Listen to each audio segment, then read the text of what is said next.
collection department, it's whereby we collect organic wastes from different sources, from different cities, from different towns, from different homes, from different companies, from different agro-processing companies. And we bring it and we sort it. Then after sorting it, we take it in the department what we call the waste shredding department. In this department, we use what we call the waste shredding department. The waste shredding department, the waste shredding machine is the machine that crushes that organic waste into small particles. And at the same time, it's the machine that mixes that waste while crushing it. And at the same time, it's the machine that mixes that waste with some indigenous microorganisms that helps us to reduce that bad smell that we got it from that wastes. For example, chicken droppings. Sometimes we use that indigenous microorganisms, what we call IMO. Others we use brewery yeast.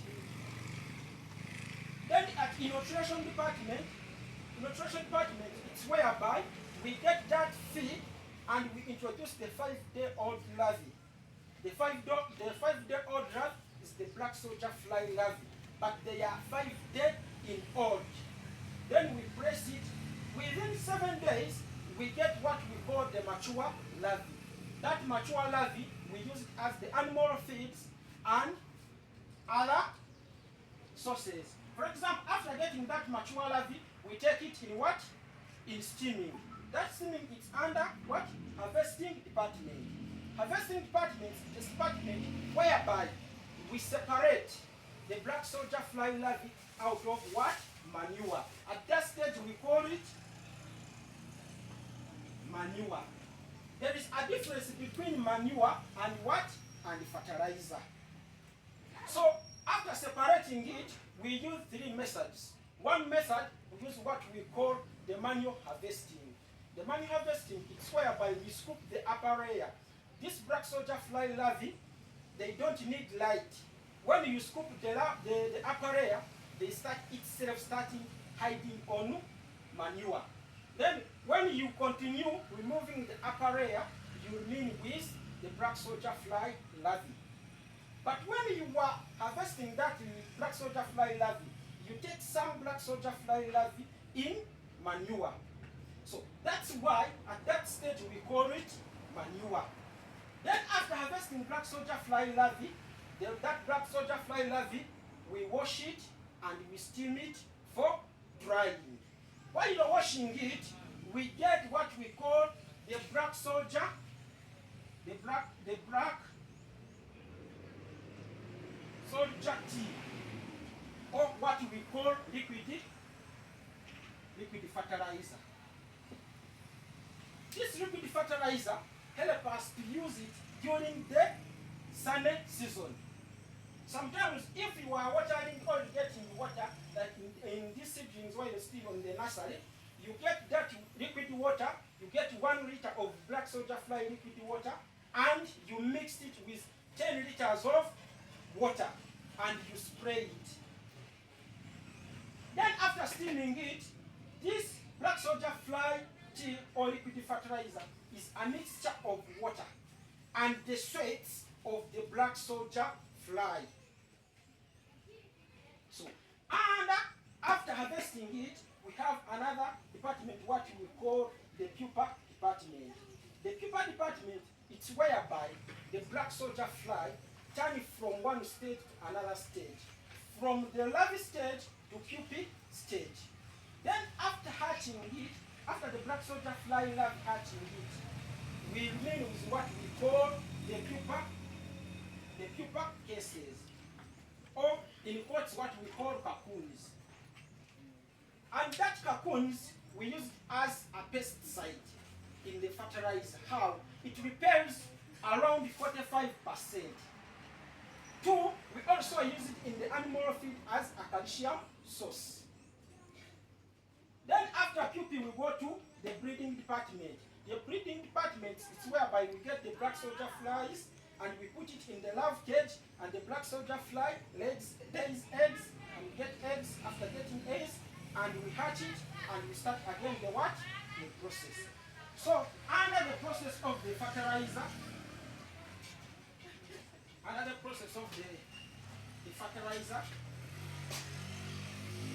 department,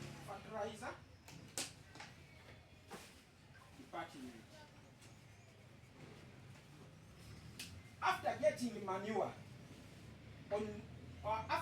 manure, we take that manure in a process what we call a supercharged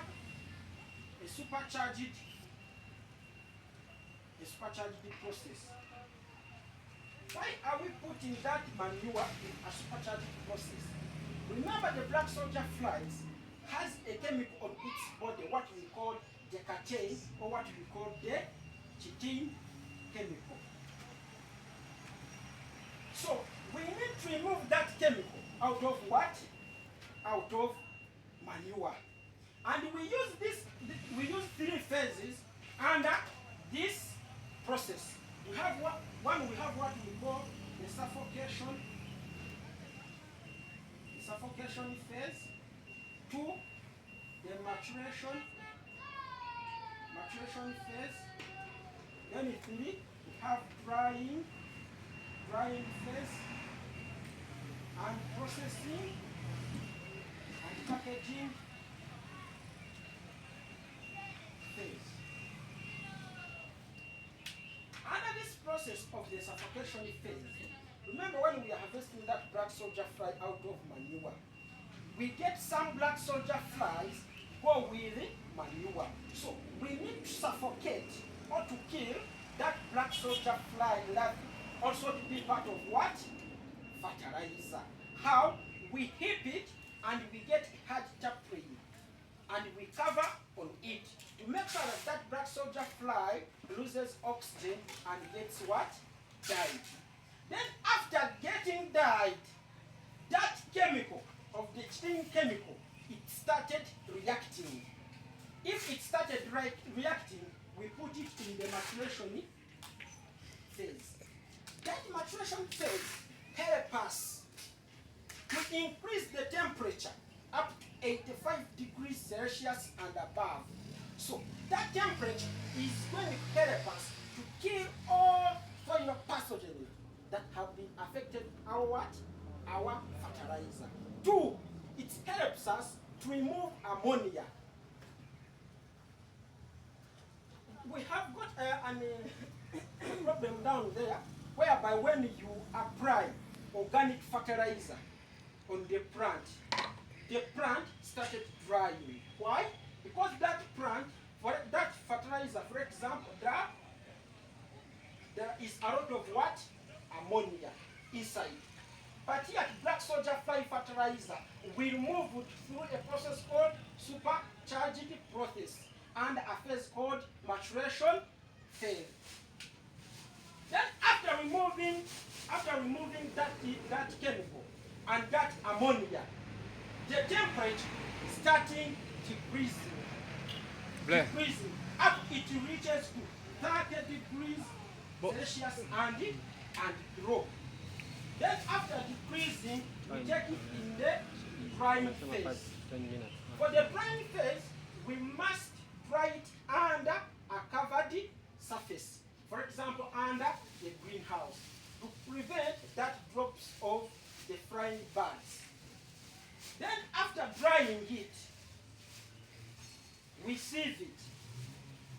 Then after sieving it, we mix it with trichoderma. Do you know trichoderma? Anyone knows trichoderma? Yes? Anyone knows trichoderma? Just trichoderma is called a cardigniopisis fungus. It's called a cardigniopisis fungus. Fungus etuyambako wetubanga tutudde ono fertilizer ne tumuteeka mu nnimiro agenda tuyambako ki? Wetubanga tutudde ono fertilizer ne tumuteeka mu nnimiro, its repellent smell yaayo egenda otuyambako okugoba obuwuka obubeera mu ki? Mu nnimiro etya. Mu nnimiro tulinamu obuwuka bwa bika bimeka? 2. Tulinamu obuwuka obukosa ekirime okukula, tulinamu n'obuwuka obuyambako ekirime okukola ki? obuwuka obukosa ekirime okukula butambula clockwise, tibutambula anti-clockwise. Kati bwe tuba nga tukoze sono fertilizer, obwo obukambwe bulipeeringa that organic smell bugenda kuva mu ttaka nga bugoberera kawoowo akali muki mu organic fertilizer ono BSF fertilizer.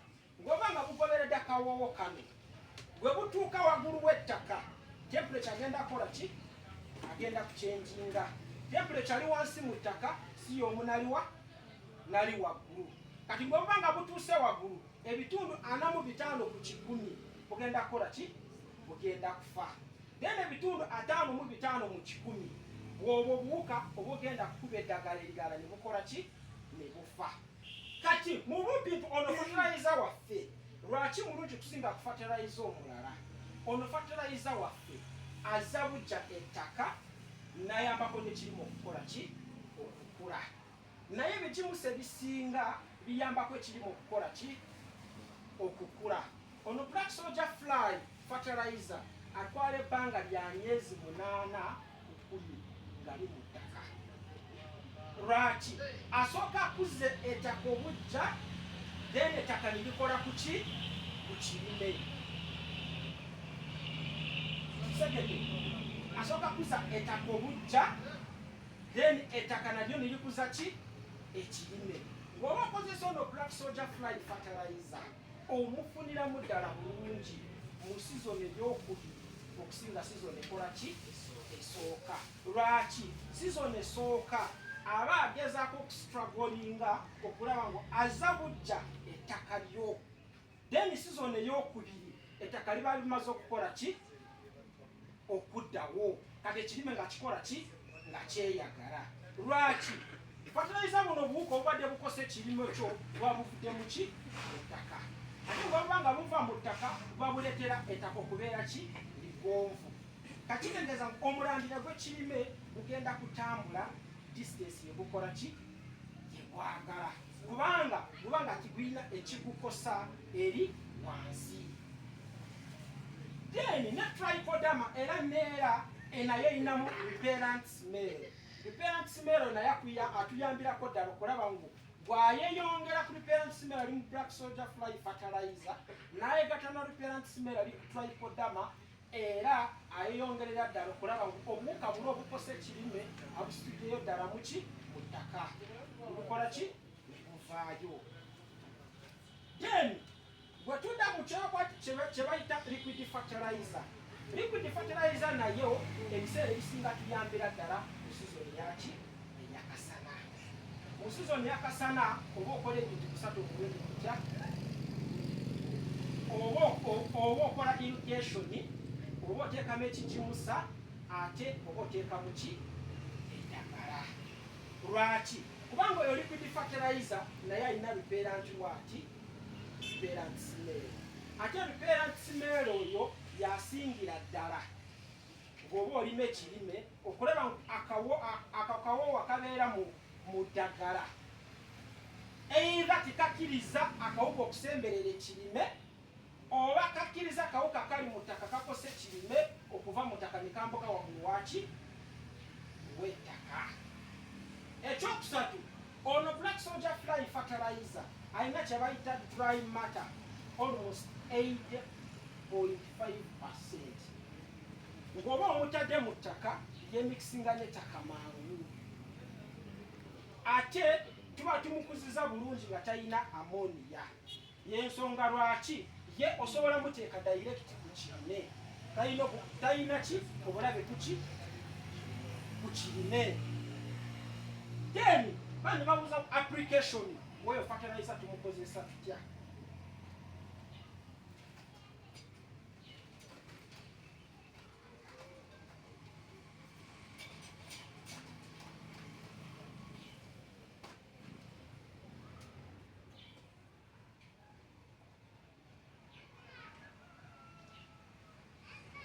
Application solid fertilizer. Wano solid fertilizer. Ng'oba oli mulimi wa nnyaanya, oli mulimi wa green pepper, oli mulimi wa kasooli, oli mulimi wa bijanjaalo, oli mulimi wa soya bean, oli mulimi wa cabbage, ebyo birime ebitwala ebbanga litono, emyezi 3 4 okudda wansi. Tukulagira mu buli kinnya olina okukozesa between 60 grams to 100 grams okusinziira ettaka lyo nga bwe likola ki, nga bwe lifaanana. Kubanga bino birime ng'oteekako ekigimusa kingi bijja okukuleetera okubisitressinga oba bantu kye tuyita ki, pruning. N'osanga ng'oba otaddeko ekigimusa kingi mu eka ebadde erina okugenda mu katugambe ebikola bya kasooli 1.5, kitegeeza ng'oba otaddeko ekigimusa kingi ojja kusanga nga ebikola bya kasooli olina okukola ki, okubikendeeza. Kubanga kasooli ajja kugimuka nnyo osange nga takoze eki, nga tabaze bulungi kubanga gimuse nnyo. Kati olina okukozesa wakati wa 60 grams 100 grams. 60 grams tubala obusandikira 2 obw'ekidomola kino ekya litaaga 2 bw'oteeka mu ki, mu buli kinnya, era kya bijanjaalo, kya kasooli, kya green pepper, kya cabbage, kya soya bean, kwebyo bibiri. Then tulina ebirime ebibala nga bitutte ebbanga liwanvu. Tulinako omwani, tulinako kooku, tulinako amatooke, tulinako n'ebirime ebirala. Awo tukulagira okozesa wakati wa 1 kilogram to 2 kilograms and above okusinziira nga mu busobozi bwo. Kubanga kino kigimusa tikirina bulabe kuki, ku kirime. For example ng'omwani gwo guba gwetaaga okugimuka kubanga gukwala ebbanga liwanvu okukola ki, okuteekako. Kooku naye kyekimu, naye aba yeetaaga kukola ki, okugimuka. Etooke nakyo kyekimu, kiba kyetaaga okukola ki, okugimuka. Kati wano ku tooke, ku mwani, ku kooku tikiyina ekipimo, okujjako ekipimo gwe kyonaaba ng'okoze eki, ng'oyagadde. Naye ffe tukulagira kilo 1 ku 2 obutaagala kukwata sente zo zonna n'ozirisa ki, ettaka. Ate kino kigimusa ngwe kiba nga kiwedde mu ttaka, okitegeera otya ngu kiwedde mu ttaka. Ebigimusa bingi bwe biba nga biwedde mu ttaka osanga ekirime nga kikyasobola okukula, n'osanga ekirime nga kikyenjinze kala. Naye ono fertilizer ng'aba akendedde mu ttaka okitegeera otya? Ng'obadde oli mulimi wa nnyaanya, ekifo ky'obadde okungula mu ttaani 5 z'ennyaanya zigenda kendeera kidde mu ttaani 4 oba ttaani 3.5. Naye n'ezo ttaani 3.5 ez'ofunye ennyaanya eba esigadde mu ndimiro eyo eba ekola ki, eba eyinga. Naye kiraga ngo kikimusa kikendedde amakungula g'obadde okola ki, ojjamu. Tukisegeddeko.